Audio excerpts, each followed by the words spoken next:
Bismillahirrahmanirrahim. Assalamualaikum warahmatullahi wabarakatuh. Kami dari kelompok 17 ingin mempresentasikan tugas dari mata kuliah pemrograman paralel dengan judul Thread versus Multithread.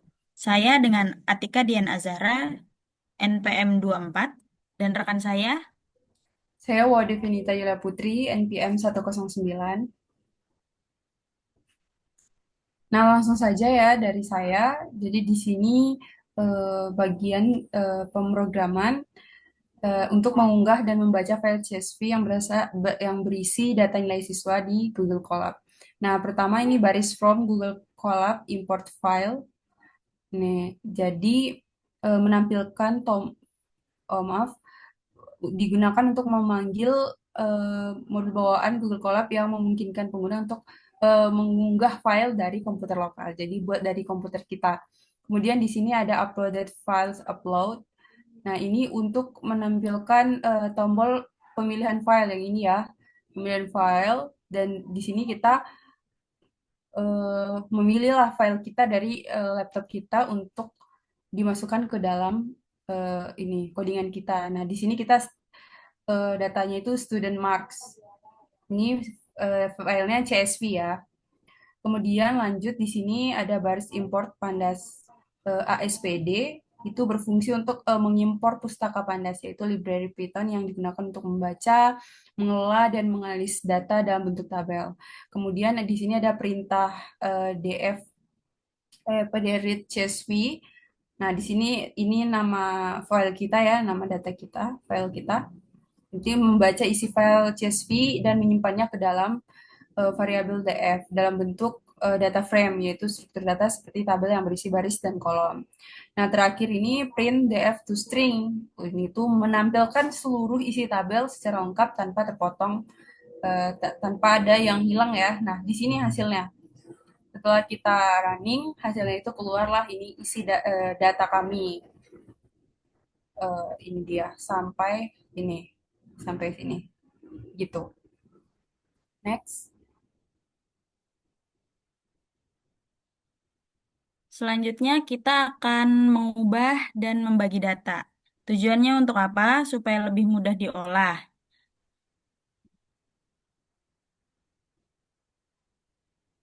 Nah, pada bagian data sama dengan DF, dalam kurung student garis bawah ID, sampai data A dan data B, itu pada bagian itu bertujuan untuk menyiapkan data untuk diproses. Awalnya data dari file CSV yang masih berbentuk tabel akan diubah menjadi list menggunakan values tulis.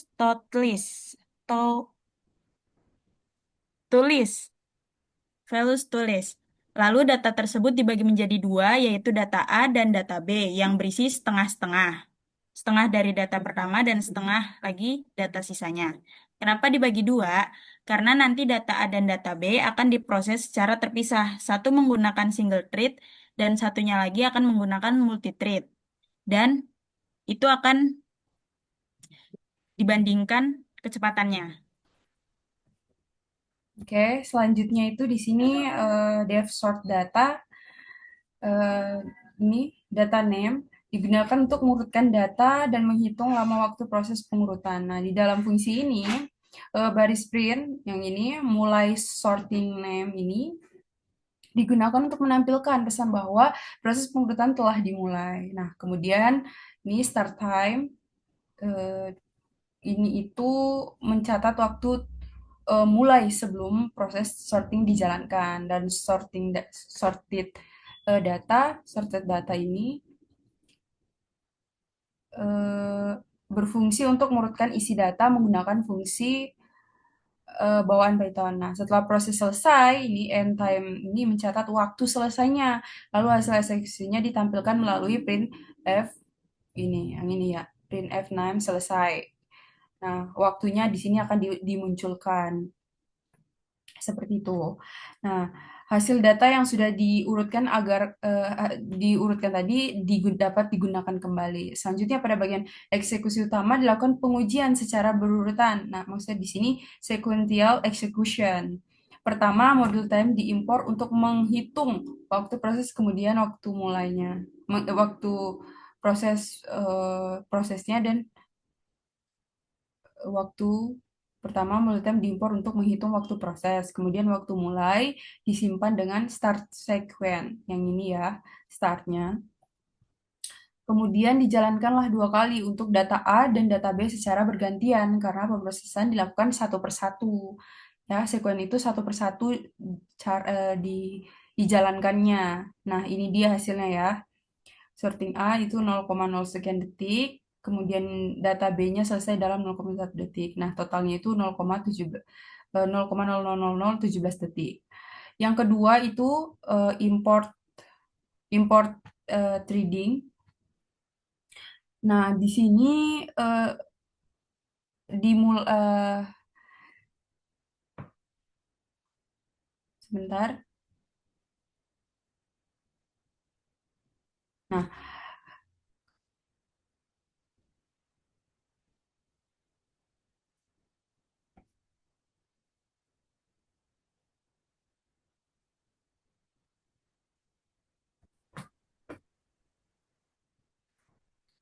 selanjutnya di sini ada import trading ya, trading. Nah, kode Python ini di sini kodenya ini tuh menggunakan trading dan time untuk mengukur waktu eksekusi dua tugas. Jadi maksudnya dilakukan secara multi-thread atau paralel. Nah, setelah mencatat waktu awal ini start part ini, kode membuat dua thread baru yaitu thread satu dan thread 2.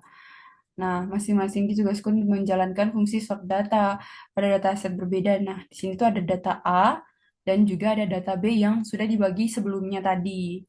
Nah, keduanya itu dimulai menggunakan start. Yang ini ya, digunakan menggunakan kode start. Nah, dieksekusinya itu secara bersamaan. Nah, program utama kemudian menggunakan join yang ini ya, menggunakan join untuk menggunakan hingga kedua thread itu tersebut selesai sepenuhnya sebelum akhirnya mencatat waktu akhir end part yang ini end part time. Nah, kemudian di situ menghitung total durasi eksekusi multi try tadi untuk menilai efisiensi hasilnya tadi. Nah, di sini ini hasilnya ya. Mulai sorting data A selesai dalam waktu 0,1 detik. Mulai sorting data B itu 0,00 detik gitu. Nah, totalnya semua adalah 0,00139 detik. Seperti itu. Next, Atika. Selanjutnya, menghitung rata-rata nilai dari def proses data dalam kurung part name sampai return hasil itu bisa disebut sebagai fungsi proses data yang berguna untuk menghitung rata-rata nilai. Itu juga berperan sebagai pengolah data utama. Fungsi ini menerima satu bagian data, lalu untuk setiap siswa, program mengambil nilai-nilai ujiannya dan menghitung rata-rata. Hasilnya akan disimpan dalam bentuk pasangan. Seperti dalam bentuk pasangan seperti ID siswa dan rata-rata nilai.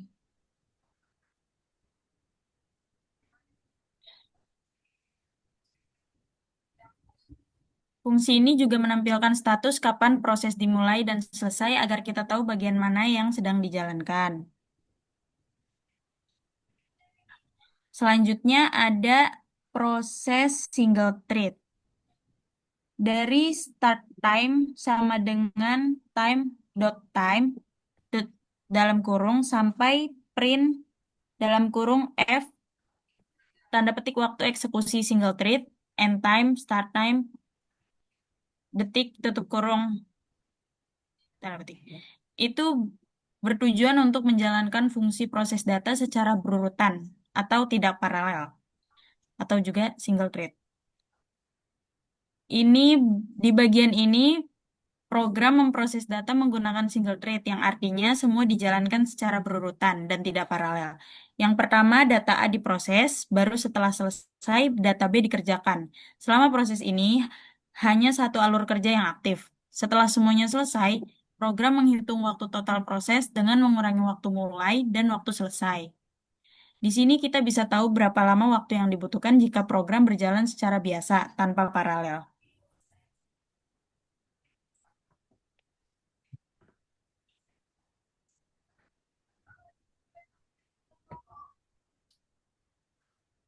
Jadi ini ya, ini datanya ya, mulai proses data A, 28 data, selesai proses data A. Nah, ini dia rata-ratanya ini muncul.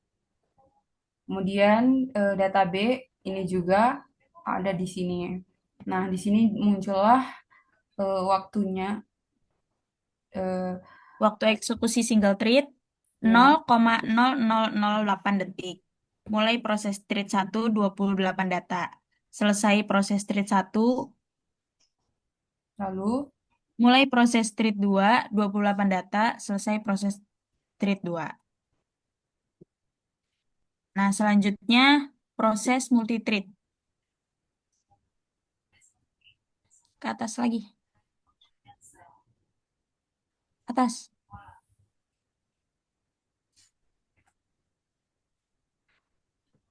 Ke atas. atas Ya, multithread. ini multi thread nih. Udah selesai. Nah, di sini itu selisihnya ya yang terakhir antara single single thread sama multi thread. Nah, di sini multi thread lebih lambat 0,00123 detik dibandingkan dengan single thread gitu. Nah, multithread itu dikerjakan secara paralel atau bersamaan. Iya, Nah, kita membuat dua thread. Thread yang pertama memproses data A dan thread kedua memproses data B. Keduanya dijalankan secara bersamaan dengan perintah start dalam kurung, yang artinya dua proses berjalan secara langsung atau paralel. Lalu join dalam kurung digunakan agar program menunggu sampai kedua thread benar-benar selesai. Setelah itu dihitung total waktu eksekusinya seperti sebelumnya. Biasanya hasilnya akan lebih cepat karena dua bagian data diproses secara bersamaan, bukan bergantian. iya, cukup. Dari percobaan berikut, jadi kesimpulannya, dari percobaan berikut, kita bisa lihat bahwa multi-thread mampu mempercepat proses pengolahan data dibanding single thread.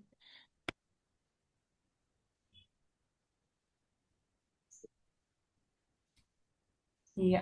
Baik, kurang Eh, lebihnya iya. kami mohon maaf bila ada kata yang salah. Wabillahi taufiq wal hidayah. Wassalamualaikum warahmatullahi wabarakatuh.